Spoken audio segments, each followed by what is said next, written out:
నమస్కారం. QK news వార్తలకు స్వాగతం. ముందుగా వార్తల్లోని ముఖ్యాంశాలు. మున్సిపల్ ఎన్నికల్లో బీఆర్ఎస్ కు 10% సీట్లు రావని కోమటిరెడ్డి సవాల్. ఉప ఎన్నికల్లో ఓడిపోయిన బీఆర్ఎస్ సీఎం మాటలు నవ్వు తెప్పిస్తున్నాయన్న వ్యాఖ్య. ప్రజలు ఇప్పటికే బీఆర్ఎస్ పాలనను తిరస్కరించారన్న మంత్రి కోమటిరెడ్డి. మున్సిపల్ ఎన్నికల్లో కాంగ్రెస్ విజయం ఖాయమన్న ధీమా. సింగరేణి వ్యవహారంపై సీబీఐ విచారణ జరగాలని బీజేపీ డిమాండ్. ముందుగా బీఆర్ఎస్ తర్వాత కాంగ్రెస్ పాలనపై విచారణ కావాలన్న రామచంద్రరావు. రాజకీయాలకు అతీతంగా సమగ్ర దర్యాప్తు అవసరమన్న వ్యాఖ్య. సింగరేణి వ్యవహారాలు రాష్ట్ర భవిష్యత్తుతో ముడిపడ్డాయన్న హెచ్చరిక. బొగ్గు గనుల శాఖలో అవినీతిపై సమగ్ర విచారణ డిమాండ్. సింగరేణి వ్యవహారంపై సీబీఐకి నివేదిక ఇవ్వాలన్న అడ్లూరి. కీలక సంస్థల అవినీతితో ప్రజలకు నష్టమన్న హెచ్చరిక. అవినీతి పరులపై కఠిన చర్యలు తప్పవన్న మంత్రి. చంకన బిడ్డతో విధులు నిర్వహించిన జయశాంతికి సత్కారం. కానిస్టేబుల్ ను స్వయంగా పిలిచి అభినందించిన హోంమంత్రి. పోలీస్ సిబ్బందిలో ఆత్మవిశ్వాసం పెంచిన ఘటన. బాధ్యతాయుత సేవలకు గుర్తింపు ప్రభుత్వ విధానమన్న అనిత. మహిళల ఆర్థిక స్వావలంబనే ఎన్టీఆర్ ట్రస్ట్ ప్రధాన లక్ష్యం. శిక్షణతో పాటు ఉపాధి కల్పిస్తున్న ఎన్టీఆర్ మెమోరియల్ ట్రస్ట్. గ్రామీణ మహిళలకు ఈ కార్యక్రమాలు ఎంతో ఉపయోగకరమని వ్యాఖ్య. మహిళలు తమ కాళ్లపై నిలబడాలన్నదే ట్రస్ట్ సంకల్పమని వెల్లడి. రాబోయే మున్సిపల్ ఎన్నికల్లో బీఆర్ఎస్ పార్టీ 10% సీట్లు గెలిస్తే తాను దేనికైనా సిద్దమని మంత్రి కోమటిరెడ్డి వెంకటరెడ్డి సవాల్ విసిరారు. 2 సిట్టింగ్ స్థానాల్లో జరిగిన ఉప ఎన్నికల్లో ఒక్క సీటు కూడా గెలవకపోయినా బీఆర్ఎస్ 2లలో సీఎం అవుతానని కేటీఆర్ చెప్పడం నవ్వు తెప్పిస్తోందని వ్యాఖ్యానించారు. ప్రజలు ఇప్పటికే బీఆర్ఎస్ పాలనను తిరస్కరించారని, కాంగ్రెస్ ప్రభుత్వం ప్రజల పక్షాన నిలబడి పనిచేస్తుందని తెలిపారు. మున్సిపల్ ఎన్నికల్లో కాంగ్రెస్ విజయం ఖాయమని ధీమా వ్యక్తం చేశారు. వాస్తవాలు దాచిపెట్టి మాటల మాయతో ప్రజలను మభ్యపెట్టే ప్రయత్నాలు ఇక సాగవని అన్నారు. ఈ వ్యాఖ్యలు తెలంగాణ రాజకీయాల్లో తీవ్ర చర్చకు దారితీశాయి. మాట్లాడుకుంటూ కేటీఆర్ గారు మాట్లాడుతున్న పోలీసు అధికారులను బెదిరిస్తున్నారు. ఇక 2 ఏళ్ళు అయితే వచ్చేది మా గవర్నమెంటే, మీరు రిటైర్ అయినా మీ సంగతి చూస్తామని. అయ్యా కేటీఆర్, నువ్వు మర్చిపోకు. మా అసెంబ్లీ అయ్యాక 6 నెలలకు పార్లమెంట్ జరిగితే 0 వచ్చింది. ఒక్క పార్లమెంట్కి గెలవలే. మేము 10 ఏళ్ళు మీ నాయన ముఖ్యమంత్రి ఉండి నువ్వు డిఫాక్టో ముఖ్యమంత్రి ఉంటే నామినేషన్ వేసి నేను, రేవంత్ రెడ్డి గారు, ఉత్తమ్ కుమార్ రెడ్డి గారు మూడు పార్లమెంట్ సభ్యులకు గెలిచినాం పైసా ఖర్చు పెట్టకుండా. నువ్వు 10 ఏళ్ళు ముఖ్యమంత్రులు ఒక్క పార్లమెంట్ గెలవలే. నీ సిట్టింగ్ సభ్యులు చనిపోతే కంటోన్మెంట్ జూబ్లీస్ గెలిపించుకోలే. ఇక 2 ఏళ్ళల్లో ముఖ్యమంత్రి అవుతారంటే అది పెద్ద జోకులాగా అనిపిస్తుంది నాకు. అందుకనే అంటున్నా, ఇది పార్టీ గుర్తు ఎన్నికలే కదా. సరే మొన్నటిదాకానేమో ఉన్న 10-20% ఏడబోతున్నావు అని సన్మానం అని తిరిగిన ఊళ్ళల్లో. దీని మీద ఛాలెంజ్ చేస్తున్నా. నేను ఛాలెంజ్ చేస్తున్నా, నువ్వు 10% గెలువు కేటీఆర్, 10% మున్సిపాలిటీలు గెలువు. దేనికైనా దానికి సిద్ధం నేను. దశాబ్దాలుగా ఇల్లు కోసం ఎదురు చూస్తున్న తారమ్మకు ప్రజాప్రభుత్వం ఇచ్చిన హామీ నెరవేరింది. పీపుల్స్ మార్చ్ పాదయాత్రలో ఇచ్చిన మాట ప్రకారం 5 లక్షల వ్యయంతో ఇందిరమ్మ ఇల్లు నిర్మించి అందజేశారు. ఇల్లు అంటే కేవలం 4 గోడలు కాదని, అది ఆత్మగౌరవం, భవిష్యత్తుపై నమ్మకమని డిప్యూటీ సీఎం భట్టి విక్రమార్క తెలిపారు. అర్హులైన ప్రతి కుటుంబానికి ఇందిరమ్మ ఇల్లు అందించడమే ప్రభుత్వ లక్ష్యమన్నారు. పేదల జీవితాల్లో భద్రత, స్థిరత్వం తీసుకురావడమే ప్రజాప్రభుత్వ ధ్యేయమని స్పష్టం చేశారు. ఈ ఘటన ప్రభుత్వ సంకల్పానికి నిదర్శనంగా నిలిచిందని ప్రజలు అభిప్రాయపడుతున్నారు. సమాచారం ఇవ్వాలనేటువంటి ఆలోచనతోనే ఈరోజు ఈ ఇంటికి ఇక్కడ రావడం జరిగింది. ఈ ఇల్లు దంతన్పల్లి గ్రామానికి సంబంధించిన సారమ్మ. ఇల్లు లేనటువంటి పరిస్థితుల్లో కొన్ని దశాబ్దాలుగా ఇల్లు కావాలని అడిగి అలసిపోయినటువంటి తల్లి. ఆనాడు 2023లో ఈ ప్రాంతం నుంచి పాదయాత్ర చేస్తే వారికి మాటిచ్చాము. ఆ రోజు వచ్చేది ఇందిరమ్మ ప్రభుత్వమే. రాగానే మీలాంటి పేదవాళ్ళందరికీ, అర్హత కలిగినటువంటి వాళ్ళందరికీ ఇందిరమ్మ ఇల్లు ఇస్తాం. ఈరోజు శారమ్మ గారు ఇల్లుని పూర్తి చేసుకొని గృహప్రవేశం చేసుకొని ఆ సందర్భంగా ఇక్కడికి వచ్చి తిరిగి వారిని కలిసి ఆనాడు మీకు ఇచ్చిన మాట ప్రకారం ఇందిరమ్మ ఇల్లు శాంక్షన్ చేశాం. 5 లక్షలతో మీరు ఇల్లు కట్టుకున్నారు. మిమ్మల్ని కలిసి మీకు బట్టలు పెట్టి ఈ ప్రభుత్వం మీతో గృహప్రవేశం చేపించి చాలా సంతోషపడుతుందని చెప్పడం కోసం. సింగరేణి అంశంలో సీబీఐ విచారణను సరైన రీతిలో జరిపించాలని తెలంగాణ బీజేపీ అధ్యక్షుడు రామచంద్రరావు డిమాండ్ చేశారు. 2014 నుంచి బీఆర్ఎస్ పాలనలో జరిగిన అవకతవకలను ముందుగా వెలికి తీయాలని, అనంతరం కాంగ్రెస్ పాలనలో జరిగిన అంశాలపై కూడా విచారణ జరగాలన్నారు. రాజకీయాలకు అతీతంగా పూర్తి స్థాయి విచారణ జరిపితేనే తెలంగాణ ప్రజలకు నిజాలు తెలుస్తాయని చెప్పారు. సింగరేణి వంటి కీలక సంస్థలో జరిగిన వ్యవహారాలు రాష్ట్ర భవిష్యత్తుతో ముడిపడి ఉన్నాయని పేర్కొన్నారు. కేంద్ర సంస్థల ద్వారా విచారణ జరిపితే వాస్తవాలు వెలుగులోకి వస్తాయని అభిప్రాయపడ్డారు. ఈ అంశం రాష్ట్ర రాజకీయాల్లో మరింత వేడెక్కే అవకాశం ఉంది. 49% గవర్నమెంట్ ఆఫ్ ఇండియాది ఉన్నది, షేర్స్ దీంట్లో కోల్ ఇండియాది. వాళ్ళు దీని మీద ఎంక్వైరీ చేయించాలని అంటున్నాం. గవర్నమెంట్ ఆఫ్ ఇండియా ఎంక్వైరీకి రెడీ ఉంది. కిషన్ రెడ్డి గారి స్టేట్మెంట్ వచ్చింది. సిబిఐకు ఇవ్వడానికి రెడీ ఉన్నాం. కానీ మనం డిమాండ్ చేసేది ఏంటంటే సిబిఐకి ఇస్తే 2014 కేసీఆర్ వచ్చినప్పటి నుంచి కూడా ఇప్పటిదాకా ఎంక్వైరీ చేయాలి. ఒక కాంగ్రెస్నే కాదు, మొత్తం కాంప్రహెన్సివ్ ఇన్వెస్టిగేషన్ జరగాలి. కాంప్రహెన్సివ్ ఇన్వెస్టిగేషన్ అంటే 2014 నుంచి టీఆర్ఎస్ పార్టీలో జరిగినప్పుడు అవకతవకలు ఉన్నాయో దాని దగ్గర నుంచి ఇప్పుడు రేవంత్ రెడ్డి గారి ప్రభుత్వంలో వీళ్ళ మంత్రుల మధ్యన ఉన్న విభేదాలు అన్నీ బయటపడ్డాయి. కాబట్టి అప్పటిదాకా సిబిఐ దాని మీద ఎంక్వైరీ చేయాలి. తెలంగాణ ప్రజలకు వాస్తవం తెలవాలి. కోట్లాది రూపాయలు ఒక సంబంధించినటువంటి ఈ కాంట్రాక్ట్స్ దీని మీద ఈరోజు వాళ్ళ మధ్యన ఏదైతే గొడవలు బయటకు వచ్చింది, లేకుంటే మీరందరూ దున్నుకుని పోయేది. అక్కడో కుటుంబం దున్నుకున్నది, ఇక్కడో నేతలు దున్నుకుంటున్నారు. తెలంగాణలో బొగ్గు గనుల శాఖలో జరిగిన అవినీతిని బయటపెట్టాలని మంత్రి అడ్లూరి లక్ష్మణ్ డిమాండ్ చేశారు. ఈ విషయంలో కేంద్ర మంత్రి కిషన్ రెడ్డి చొరవ తీసుకోవాలని కోరారు. సింగరేణి వ్యవహారంపై సమగ్ర విచారణ జరిపి సిబిఐకి నివేదిక సమర్పించాల్సిన అవసరం ఉందన్నారు.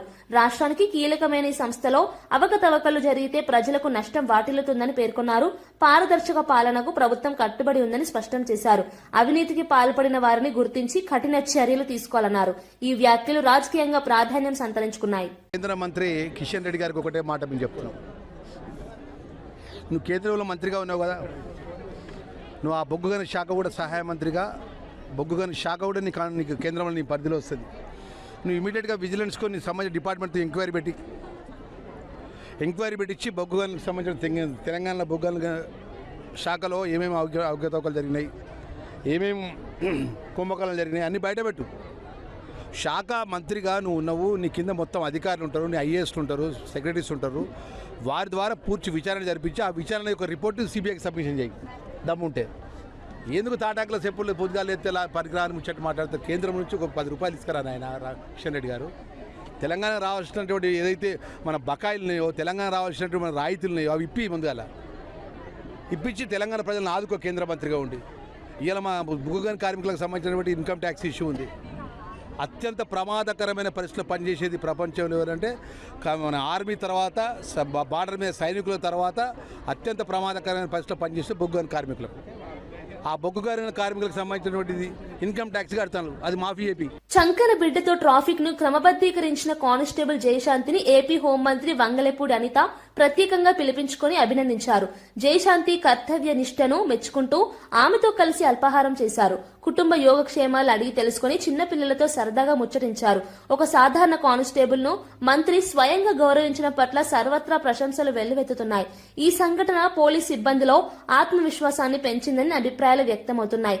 బాధ్యతాయుతమైన సేవలకు గుర్తింపు ఇవ్వడం ప్రభుత్వ విధానమని హోంమంత్రి స్పష్టం చేశారు. ఉండట్లేదమ్మా మేడం, ఎక్కువ జనాలతో ఉన్నారు, కొంచెం వర్క్ బిజీగా ఉన్నారంటే ఇంకా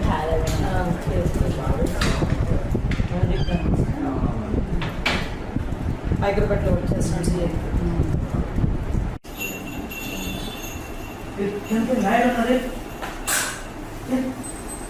చాలా హ్యాపీ మేడం. నిజంగా నాకు ఎలా ఉందంటే అందరూ అప్రిషియేట్ చేస్తున్నారు దానికంటే మీరు ఇలా నేను మీతో కూర్చోవడం అనేది చాలా గొప్ప విషయంగా ఉంది మేడం. నాకు మీరు చేసిన దానికి మేము ఇచ్చేది చాలా తక్కువ madam. Thank you madam. Sambar వచ్చింది బౌల్ సాంబార్ ఏమంటే చాలు మా వాడుకోండి. సాంబార్ అడుగుతుంటాడు మేడం. సాంబార్ తింటావా? ఇడ్లీ సాంబార్ తిని వెళ్ళిపోతుంది. సాంబార్ తింటావా? వేసాను ఇందులో ఇడ్లీ ఇడ్లీ సాంబార్. ఏం చదువుతున్నావు నువ్వు ఇప్పుడు? చెప్పినాను చెప్పాను నీకు అన్నీ. నేను సానా సతీష్ గారు ఫోన్ చేశాను. చెప్పు ఎవరంటే ఇష్టం? ఎవరు హీరో? ఏ హీరో అంటే ఇష్టం నీకు? పిచ్చి మేడం మా వాడికి. టీవీలో వస్తారు కదా మేడం, అమ్మ పవన్ కళ్యాణ్ సార్ వచ్చేస్తారు రామ రామ రామ అంటారు మేడం. వస్తున్నాను నాన్న వెళ్ళు నాన్న అంటే ముందు నువ్వు రా చూడు చూడు చూడు చూడు అంటారు. మహిళలకు ఉపాధి, ఆర్థిక స్వావలంబన కల్పించడమే లక్ష్యంగా ఎన్టీఆర్ మెమోరియల్ ట్రస్ట్ విస్తృత కార్యక్రమాలు చేపడుతున్నట్లు ట్రస్ట్ ప్రతినిధులు తెలిపారు. మహిళలకు వివిధ రంగాల్లో శిక్షణ ఇచ్చి ఆ శిక్షణ వృధా కాకుండా వారికే పనిని కల్పించి ఆదాయం కూడా అందిస్తున్నామని వివరించారు. ప్రతి మహిళ ఇతరులపై ఆధారపడకుండా తన కాళ్లపై తాను నిలబడాలన్నదే ట్రస్ట్ ఆలోచనగా పేర్కొన్నారు. గ్రామీణ ప్రాంతాల మహిళలకు ఈ కార్యక్రమాలు ఎంతో ఉపయోగపడుతున్నాయని తెలిపారు. ఇంటి బాధ్యతలతో పాటు ఉపాధి అవకాశాలు లభించడం వల్ల మహిళల్లో ఆత్మవిశ్వాసం పెరుగుతుందన్నారు. సమాజంలో మహిళల పాత్ర మరింత బలపడాలన్నదే ట్రస్ట్ సంకల్పమని స్పష్టం చేశారు. ఈ కార్యక్రమాలు మహిళా సాధికారతకు దోహదపడుతున్నాయని పలువురు అభినందిస్తున్నారు. స్త్రీలకి ఎస్పెషల్లీ స్త్రీలకే మేము అక్కడ వాళ్ళకి ఏది ఇష్టం ఉంటే అది టైలరింగ్ కానీ, బ్యూటీ సెషన్ కానీ, అట్లానే జూట్ బ్యాగ్స్ మేకింగ్, ఎంబ్రాయిడరీ, వాళ్ళకి ఏది అవసరమో అది మేము స్త్రీలకి అందించి ట్రైనింగ్ ఇచ్చి, అదే కాకుండా వాళ్ళు ఖాళీగా ఉండకూడదని, ఎందుకంటే మేము చూసింది ట్రైనింగ్ ఇచ్చిన తర్వాత చాలా మంది స్త్రీలు వాళ్ళ ఇళ్లలో కూర్చుంటున్నారు. వాళ్ళు నేర్చుకుంది ఎట్లా ముందుకి తీసుకెళ్లాలో వాళ్ళు తెలియక కూడా వాళ్ళు అట్లా ఇంట్లో కూర్చుంటున్నారు. అది ఉండకూడదని మేము వాళ్ళకి ఫోన్ చేసి పిలిపించి మా కుప్పంలో స్కిల్ డెవలప్మెంట్ సెంటర్లో వాళ్ళకి పని ఇచ్చి మేము తిరిగి వాళ్ళు చేసిన పనికి తిరిగి ట్రస్ట్ ద్వారా వాళ్ళకి ఇంత అని డబ్బు వాళ్ళకి అందజేస్తున్నాము. వాళ్ళు చేసిన ప్రతి ఎంబ్రాయిడరీ అవ్వచ్చు, జూట్ బ్యాగ్స్ అవ్వచ్చు, ఏది వాళ్ళు చేశారో వాళ్ళ చేతితో స్త్రీ శక్తి అనేది ఒక స్టోర్ ఇక్కడ నిర్మించాము. తిరుమల శ్రీవారిని కుటుంబ సమేతంగా దర్శించుకున్నారు ఏపీ దేవాదాయ శాఖ మంత్రి ఆనం రామనారాయణ రెడ్డి. ఈ సందర్భంగా రాష్ట్ర అభివృద్ధి సంక్షేమం కోసం విదేశాల పారిశ్రామిక దిగ్గజాలతో సమావేశమై సీఎం రాష్ట్రానికి పెట్టుబడులు తీసుకువస్తున్నారని తెలిపారు. ఆంధ్రప్రదేశ్ ను ఒక గొప్ప ఆధ్యాత్మిక కేంద్రంగా తీర్చిదిద్దడమే ప్రభుత్వ లక్ష్యమని చెప్పారు. వైకుంఠ ఏకాదశి, సంక్రాంతి వంటి పండుగలను హిందూ ధర్మ ఆచారాల ప్రకారం అత్యంత వైభవంగా నిర్వహించామని గుర్తు చేశారు. తిరుమలలో జరగనున్న రథసప్తమి వేడుకలకు టీటీడీ సర్వం సిద్ధం చేసిందన్నారు. అలాగే అరసవల్లిలో రథసప్తమి వేడుకలకు ప్రభుత్వం అన్ని ఏర్పాట్లు పూర్తి చేసిందని తెలిపారు. భక్తులకు ఎలాంటి అసౌకర్యం కలగకుండా చర్యలు తీసుకుంటున్నామని స్పష్టం చేశారు. కుటుంబ సమేతంగా దేవదేవుని యొక్క ఆశీస్సులు తీసుకోవడానికి ఇక్కడికి రావడం జరిగింది. స్వామివారి ఆశీస్సులు, దర్శన భాగ్యం అయిన తర్వాత మరి ఇవాళ మళ్ళీ రాజధానిలో రేపు ఉదయంకంతా రాష్ట్ర ముఖ్యమంత్రి గారు తన యొక్క విదేశీ పర్యటన ముగించుకొని ఆంధ్రప్రదేశ్ రాష్ట్ర అభివృద్ధికి, సంక్షేమం కోసం పెద్ద ఎత్తున పారిశ్రామిక దిగ్గజాలతో ఆయన సమావేశమై రావడం జరుగుతుంది. ఈరోజు ఆంధ్రప్రదేశ్ రాష్ట్రంలో అనేక విధాలుగా అన్ని ఆలయాలు కూడా శోభాయమానంగా ఉన్నాయి. అన్ని ఆలయాల్లో కూడా ఈ కార్యక్రమాలు విజయవంతంగా సాగే విధంగా ఏర్పాట్లన్నీ కూడా చేస్తూ ఉన్నాం.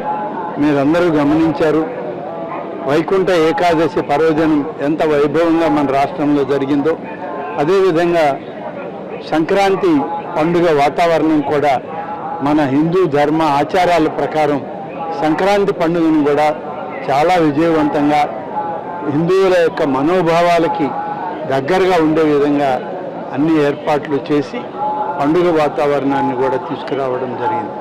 ఇవాళ రాష్ట్రంలో, దేశంలో ఉన్నటువంటి అనేక మంది తెలుగు వాళ్ళకి ఆంధ్రప్రదేశ్ రాష్ట్రం ఒక ఆధ్యాత్మిక రాష్ట్రంగా, ఒక స్పిరిచువల్ సెంటర్గా అభివృద్ధి చెందాలన్న లక్ష్యంతో మన ముఖ్యమంత్రి శ్రీ చంద్రబాబు నాయుడు గారు కానీ, అలాగే రాష్ట్ర ప్రభుత్వం కానీ నిరంతరం కృషి చేస్తుంది. దానికి తగ్గట్టుగానే అన్ని ఏర్పాట్లు చేస్తుంది. రథసప్తమి ఏర్పాట్లు కూడా అరసవల్లి రథసప్తమి ఏర్పాట్లు కానీ, అలాగే శ్రీ వెంకటేశ్వర స్వామి ఆలయం తిరుమలలో జరిగే రథసప్తమి ఏర్పాట్లకి సూర్యాపేట జిల్లా పాలకవీడు మండలంలోని జాన్ పహాడ్ ఎత్తిపోతల పథకం విస్తరణ పనులకు సవరించిన అంచనాలకు రాష్ట్ర ప్రభుత్వం పరిపాలన అనుమతి మంజూరు చేసింది. ఈ పథకం ద్వారా సాగునీటి సమస్యకు శాశ్వత పరిష్కారం లభిస్తుందని అధికారులు తెలిపారు. పథకం విస్తరణతో ఆయకట్టు విస్తీర్ణం పెరిగి రైతులకు మేలు చేకూరుతుందని వెల్లడించారు. గతంలో పరిమిత ప్రాంతాలకి నీరు అందుతుండగా ఇప్పుడు మరిన్ని గ్రామాలకు సాగునీరు అందనున్నట్లు తెలిపారు. రైతుల ఆదాయం పెంచడమే లక్ష్యంగా ప్రభుత్వం నిర్ణయం తీసుకుందని పేర్కొన్నారు. ఎత్తిపోతల పథకాలు గ్రామీణ ఆర్థిక వ్యవస్థకు ఊతమిస్తాయని నిపుణులు అభిప్రాయపడుతున్నారు. ఈ నిర్ణయంతో స్థానిక రైతులు ఆనందం వ్యక్తమవుతోంది. మొన్న మేడారంలో సాయంత్రం కూడా జరిగిన కేబినెట్ మీటింగ్ లో నేను ముఖ్యమంత్రి గారిని, ఉప ముఖ్యమంత్రిని, నా కేబినెట్ పిలిచి ఒప్పించి 10,000 పైచిల్లర ఎకరాలకి లిఫ్ట్ ఇరిగేషన్ అంచనాలు పెంచి ఎక్కువ ఆయకట్టుకు నీళ్లు వచ్చే విధంగా చేసి దాన్పాడు మేజర్ కి, ముక్త్యాల మేజర్ కి, కోటాడులో ఉన్న 6 లిఫ్ట్ ఇరిగేషన్ స్కీమ్ కూడా మరింత కాలువల విషయంలో లైనింగ్ ఈ 2 లిఫ్ట్ల సమర్థత పెంచుతూ ఎక్కువ ఆయకట్టు పెంచే విధంగా కొత్త అంచనాలు రివైజ్ ఎస్టిమేట్స్ మంజూరు చేయడం జరిగింది క్యాబినెట్. ఇవన్నీ కలిపి జాన్పాడు లిఫ్ట్ కి అదనంగా 181 కోట్లు మంజూరు చేయించి 10,000 ఎకరాల ఆయకట్టుకు రైతులు పట్టణ వాసులకు ఉపయోగపడేలా జాతీయ స్థాయిలో ఉద్యాన వ్యవసాయ ప్రదర్శనలు ఏర్పాటు చేయాలని వ్యవసాయ శాఖ మంత్రి తుమ్మల నాగేశ్వరరావు సూచించారు. ఆధునిక వ్యవసాయ పద్ధతులు, కొత్త సాంకేతికత రైతులకు చేరాలంటే ఈ తరహా ప్రదర్శనలు అవసరమన్నారు. ఉద్యాన పంటల ద్వారా రైతులకు అధిక ఆదాయం వచ్చే అవకాశాలున్నాయని తెలిపారు. పట్టణ ప్రజలకు కూడా వ్యవసాయ ఉత్పత్తులపై అవగాహన పెరుగుతుందని చెప్పారు. రైతు, వినియోగదారుల మధ్య నేరుగా అనుసంధానం ఏర్పడితే మధ్యవర్తుల వ్యవస్థ తగ్గుతుందని అభిప్రాయపడ్డారు. ప్రభుత్వం వ్యవసాయ రంగ అభివృద్ధికి అన్ని విధాలుగా సహకరిస్తుందన్నారు. ఈ ప్రదర్శనలు రాష్ట్ర వ్యవసాయానికి కొత్త దిశ చూపుతాయని పేర్కొన్నారు. రైతాంగం తీసుకుంటుంది. అందుకని ఈ భారతదేశంలోనికి ఉన్నటువంటి అన్ని రకాల పండ్ల చెట్లని ఈ రోజున మెకడమియా కావచ్చు, ఆర్గానట్ కావచ్చు, నట్మగ్ కావచ్చు, రైతుకి లాభం వచ్చేటటువంటి పంటలు కూడా మన దేశంలో పండించుకునే అవకాశం వచ్చింది. కాబట్టి ప్రపంచ దేశాల్లో ఏ పంట పండినా ఆ పంటను పండించేటటువంటి వాతావరణం మన దగ్గర ఉంది. కాబట్టి ఇటువంటి నర్సరీలు రైతాంగానికి, అదేవిధంగా పట్టణవాసులకు ఉపయోగపడాలని, దీన్ని విజయవంతం చేయాలని చెప్పి ఖలీద్ గారి యొక్క ప్రయత్నానికి అందరూ సహకరించాలని చెప్పి మీకు ప్రత్యేకంగా విజ్ఞప్తి. వైసీపీ పాలనలో షిరిడి సాయి ఎలక్ట్రికల్స్ కంపెనీ ద్వారా ట్రాన్స్ఫార్మర్ల కొనుగోలులో భారీ అవినీతి జరిగిందని మాజీ ఐపీఎస్ అధికారి ఏబీ వెంకటేశ్వరరావు ఆరోపించారు. ఈ వ్యవహారంపై సమగ్ర విచారణ జరిపించాలని ఆయన డిమాండ్ చేశారు. ప్రభుత్వ నిధులు దుర్వినియోగం అయ్యాయన్న ఆరోపణలు తీవ్రమని పేర్కొన్నారు. ట్రాన్స్ఫార్మర్ల కొనుగోలులో నాణ్యత ప్రమాణాలు పాటించలేదని విమర్శించారు. ఈ వ్యవహారంపై విచారణ జరిపితే కీలక నిజాలు బయటపడతాయని తెలిపారు. విద్యుత్ రంగం ప్రజల జీవనంతో ముడిపడి ఉన్నందున అవినీతికి తావు ఉండకూడదన్నారు. బాధ్యులపై కఠిన చర్యలు తీసుకోవాలని ఆయన కోరారు. ఇది ఇన్కరెక్టా అని చెప్పి డిస్కామ్లు చెప్పమని చెప్తున్నాం. ఇది ఇన్కరెక్టా, ఇది ఇన్కరెక్టా, ఇది ఇన్కరెక్టా, ఇది ఇన్కరెక్టా. 10 మంది సప్లయర్లు ఉన్న ట్రాన్స్ఫార్మర్ల సప్లైని ఇవాళ ఒకే ఒక కంపెనీకి మీరు లిమిట్ చేస్తారు. మిగిలిన 9 మంది ఏమైపోవాలి? ఇట్లా ఒక్క షిరిడి సాయి కంపెనీకి 82,000 ట్రాన్స్ఫార్మర్లు మీరు ఆర్డర్ ఇచ్చి మిగిలిన కంపెనీలని మూతపడేలాగా చేస్తున్నామంటే నార్ల తాతారావు గారు లాంటి మనిషి అయితే పొరపాటును కూడా దాన్ని జరగనిచ్చేవాడు కాదు. రేపటి వసంత పంచమి పర్వదినాన్ని పురస్కరించుకుని ప్రముఖ పుణ్యక్షేత్రం బాసర శ్రీ జ్ఞాన సరస్వతి అమ్మవారి ఆలయంలో అన్ని ఏర్పాట్లు పూర్తి చేసినట్లు ఆలయ అధికారులు తెలిపారు. భక్తులకు ఎలాంటి అసౌకర్యం కలగకుండా ప్రత్యేక ఏర్పాట్లు చేపట్టామని వెల్లడించారు. ఈ సందర్భంగా దేవాదాయ శాఖ మంత్రి కొండా సురేఖ అమ్మవారికి పట్టు వస్త్రాలు సమర్పించనున్నట్లు తెలిపారు. వసంత పంచమి సందర్భంగా పెద్ద సంఖ్యలో భక్తులు తరలివచ్చే అవకాశం ఉండటంతో క్యూ లైన్లు, భద్రత, ప్రసాద వితరణ వంటి అంశాలపై ప్రత్యేక దృష్టి పెట్టామని అధికారులు పేర్కొన్నారు. విద్యార్థులు, తల్లిదండ్రులు పెద్ద ఎత్తున అమ్మవారి దర్శనానికి రానున్న నేపథ్యంలో ఆలయ పరిసరాల్లో ట్రాఫిక్ నియంత్రణ చర్యలు కూడా చేపట్టారు.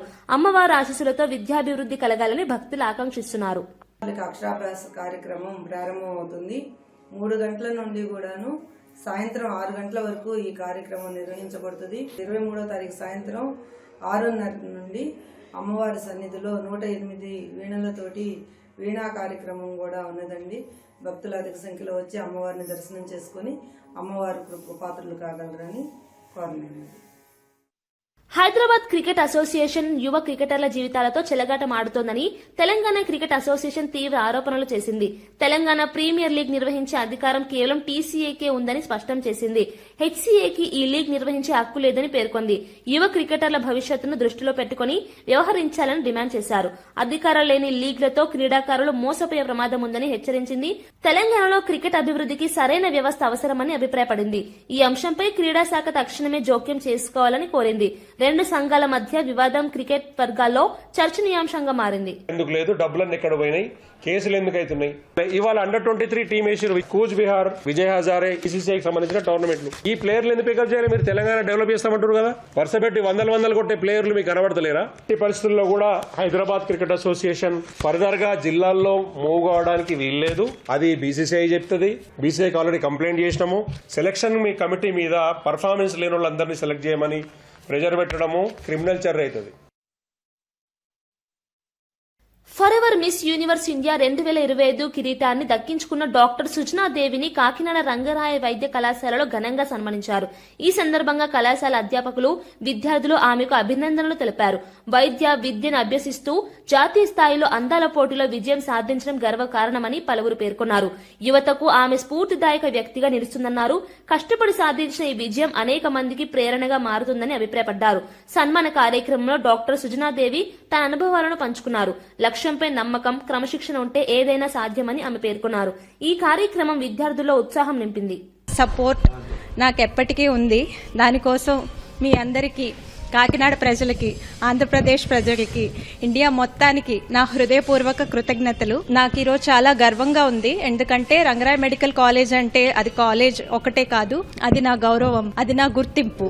నా గురువులు అందరూ అక్కడే ఉన్నారు. మా ప్రిన్సిపల్ సార్ డాక్టర్ విష్ణువర్ధన్ గారు, మా teachers, vice principal doctor Sashi madam సత్కరించారు నన్ను. అది చాలా ప్రౌడ్ మూమెంట్ నాకు. వాళ్ళు ఎన్నో రకంగా నాకు discipline, determination, confidence, social service ఇలాంటివన్నీ నేర్పించారు. నంద్యాల జిల్లా సిరివెల్ల మెట్ట వద్ద ఇటీవల జరిగిన ఘోర రోడ్డు ప్రమాదానికి సంబంధించిన దృశ్యాలు తాజాగా వెలుగులోకి వచ్చాయి. ప్రైవేటు బస్సు టైరు పేలి లారీని ఢీకొట్టడంతో జరిగిన ఈ ప్రమాదంలో 3 సజీవ దహనమైన విషయం తెలిసిందే. ప్రమాద తీవ్రతను చూపించే వీడియోలు సోషల్ మీడియాలో వైరల్ అవుతున్నాయి. ప్రమాదం జరిగిన వెంటనే బస్సు మంటల్లో చిక్కుకున్న దృశ్యాలు హృదయ విదారకంగా ఉన్నాయి. వాహనాల నిర్వహణలో నిర్లక్ష్యం ఎంత ప్రమాదకరమో ఈ ఘటన మరోసారి రుజువు చేసింది. పోలీసులు ఈ ప్రమాదంపై ఇప్పటికీ కేసు నమోదు చేసి దర్యాప్తు కొనసాగిస్తున్నారు. రహదారి భద్రతపై మరింత కఠిన చర్యలు తీసుకోవాలని ప్రజలు డిమాండ్ చేస్తున్నారు.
వార్తలు ముగించే ముందు ముఖ్యాంశాలు మరోసారి. మున్సిపల్ ఎన్నికల్లో బీఆర్ఎస్ కు 10% సీట్లు రావని కోమటిరెడ్డి సవాల్. ఉప ఎన్నికల్లో ఓడిపోయిన బీఆర్ఎస్ సీఎం మాటలు నవ్వు తెప్పిస్తున్నాయన్న వ్యాఖ్య. ప్రజలు ఇప్పటికే బీఆర్ఎస్ పాలనను తిరస్కరించారన్న మంత్రి కోమటిరెడ్డి. మున్సిపల్ ఎన్నికల్లో కాంగ్రెస్ విజయం ఖాయమన్న ధీమా. సింగరేణి వ్యవహారంపై సీబీఐ విచారణ జరగాలని బీజేపీ డిమాండ్. ముందుగా బీఆర్ఎస్, తర్వాత కాంగ్రెస్ పాలనపై విచారణ కావాలన్న రామచంద్రరావు. రాజకీయాలకు అతీతంగా సమగ్ర దర్యాప్తు అవసరమన్న వ్యాఖ్య. సింగరేణి వ్యవహారాలు రాష్ట్ర భవిష్యత్తుతో ముడిపడ్డాయన్న హెచ్చరిక. బొగ్గు గనుల శాఖలో అవినీతిపై సమగ్ర విచారణ డిమాండ్. సింగరేణి వ్యవహారంపై సీబీఐకి నివేదిక ఇవ్వాలన్న అడ్లూరి. కీలక సంస్థల అవినీతితో ప్రజలకు నష్టమన్న హెచ్చరిక. అవినీతి పరులపై కఠిన చర్యలు తప్పవన్న మంత్రి. చంకన బిడ్డతో విధులు నిర్వహించిన జయశాంతికి సత్కారం. కానిస్టేబుల్ ను స్వయంగా పిలిచి అభినందించిన హోంమంత్రి. పోలీస్ సిబ్బందిలో ఆత్మవిశ్వాసం పెంచిన ఘటన. బాధ్యతాయుత సేవలకు గుర్తింపు ప్రభుత్వ విధానమన్న అనిత. మహిళల ఆర్థిక స్వావలంబనే ఎన్టీఆర్ ట్రస్ట్ ప్రధాన లక్ష్యం. శిక్షణతో పాటు ఉపాధి కల్పిస్తున్న ఎన్టీఆర్ మెమోరియల్ ట్రస్ట్. గ్రామీణ మహిళలకు ఈ కార్యక్రమాలు ఎంతో ఉపయోగకరమని వ్యాఖ్య. మహిళలు తమ కాళ్లపై నిలబడాలన్నదే ట్రస్ట్ సంకల్పమని వెల్లడి. ఇవి ఈనాటి వార్తా విశేషాలు. మరో బులెటిన్లో మళ్ళీ కలుద్దాం. నమస్కారం.